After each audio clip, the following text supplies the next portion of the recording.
Hello guys, ഇന്നൊരു on voice ആയാലോ. പൊതുവേ എനിക്ക് രാവിലെ എണീക്കാൻ നല്ല മടിയാണ്. എന്നാൽ ഇപ്പം മഴയും കൂടെ ആയതുകൊണ്ട് പറയണ്ടല്ലോ. ഇനിയേലും താഴോട്ട് ചെന്നില്ലേ എൻ്റെ അമ്മായിമ്മ എന്നെ ഇവിടുന്ന് ചവിട്ടി പുറത്താക്കും. അങ്ങനെ താഴേക്ക് വന്നപ്പോൾ അമ്മ പിള്ളേരെ ട്യൂഷൻ പഠിപ്പിച്ചുകൊണ്ടിരിക്കണു.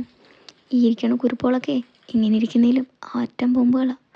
എന്നാൽ പിന്നെ അവരെ ഡിസ്റ്റർബ് ചെയ്യാണ്ട് ഒരു ചായ ഇട്ടേക്കാന്ന് വിചാരിച്ചു.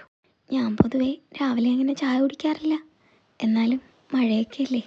ഒരു സിനിമയിൽ ദുൽഖർ സൽമാൻ പറയുന്ന പോലെ മഴ, ചായ, ജോൺസൺ മാഷ് ഒന്നും ഇല്ലെങ്കിലും ഒരു ചായ കുടിച്ചേക്കാം, മഴയൊക്കെ അല്ലേ.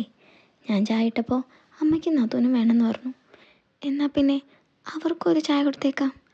ഞാൻ പൊതുവേ മധുരമില്ലാത്ത ചായയാണ് ഉപയോഗിക്കാറ്. എങ്ങനെ, ഡയറ്റേ എന്ന് കരുതി അമ്മയ്ക്കും നാത്തൂനും ഡയറ്റൊന്നും ഇല്ല കേട്ടോ. അപ്പം പിന്നെ പഞ്ചസാര ഇട്ട് നന്നായിട്ട് മിക്സ് ചെയ്ത് അവർക്കൊരു ചായ കൊടുത്തേക്കാം. ഇനി പഞ്ചസാര ഇല്ലാത്തതിൻ്റെ പേരിൽ അവർക്ക് വിഷമാവണ്ട. അപ്പോൾ ഈ ചായ നമുക്ക് അവർക്ക് കൊടുത്തേക്കാം. എങ്ങനെ? അവർക്ക് ചായ കൊടുത്തിട്ട് എനിക്ക് കുടിക്കാനുള്ള ചായയായിട്ട് ടേബിളിൽ വന്നപ്പോൾ ഇരിക്കണു 50-50 ബിസ്ക്കറ്റ്. അതെടുത്തപ്പോൾ എൻ്റെ നാത്തൂൻ കുറിപ്പ് എന്നെ ഡിസ്റ്റർബ് ചെയ്യാൻ കുറേ നോക്കി. അതൊന്നും കാര്യമാക്കാണ്ട് പുറത്തെ മഴയും നോക്കി അങ്ങനെ ഇരുന്നു. എൻ്റെ മദറല്ലോ മക്കളെയൊക്കെ കാര്യമായിട്ട് നോക്കുന്ന ഒന്നുണ്ട്, ചെടി. മക്കൾക്ക് എന്തെങ്കിലും പറ്റിയാൽ ചിലപ്പോൾ അമ്മ സഹിക്കും, പക്ഷെ ചെടിക്ക് എന്തെങ്കിലും പറ്റിയാൽ തീർന്നു. നിൽക്കുന്നതാണ് എൻ്റെ നാത്തൂൻ കുരുപ്പ്. യൂട്യൂബറാ, അതിൻ്റെ പണിപ്പുരയില്ല.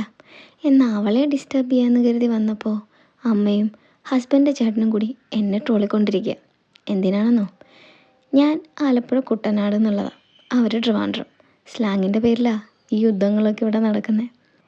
പരസ്പരം ട്രോളിങ് എടുത്തപ്പോൾ ഞാൻ വിചാരിച്ചു മുറിയിൽ പോയി പുസ്തകം വായിച്ചേക്കാമെന്ന്. മഴയൊക്കെയല്ലേ, വായിച്ചിരിക്കാൻ നല്ല രസമാണ്. അപ്പോൾ ഇന്നത്തേക്ക് അത്രയേ ഉള്ളൂ. അടുത്ത വീഡിയോയുമായി ഞാൻ വീണ്ടും വരാട്ടോ. ബൈ.